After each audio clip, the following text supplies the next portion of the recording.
Hello Andy, I am Dr. Vasudeva Jowadi, consultant trauma and joint replacement surgeon at Citizen Hospital, Hyderabad. Total hip replacement తర్వాత ఎలా ఉంటుంది? Operation అయిన రోజు తర్వాత next day మనం walker పట్టుకొని పేషెంట్ని నడిపించడము, వాష్రూమ్ ట్రైనింగ్ ఇప్పించడము ఇవన్నీ చేస్తాం. POD2 అంటే నెక్స్ట్ డే సెకండ్ డే రోజు పేషెంట్ని డిశ్చార్జ్ చేస్తాము. ఫిజియోథెరపిస్ట్ని ఇంటికి పంపిస్తామండి. బట్ జస్ట్ ఫర్ గైడెన్స్, దీనికి పెద్దగా రెగ్యులర్ ఫిజియోథెరపిస్ట్ వచ్చి చేయించే అవసరం ఏం లేదు. కొన్ని సింపుల్ ఎక్సర్సైజెస్ ఉంటాయి, అవి మీరు చేసుకుంటే ఇనఫ్.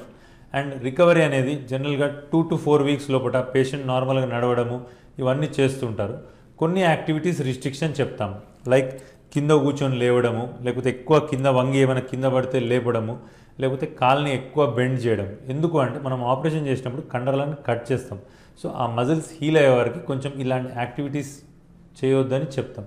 బట్ అదర్వైజ్ పేషెంట్ జనరల్గా 4 వీక్స్ లోపల చాలా బాగా రికవరీ ఉంటుంది. Thank you.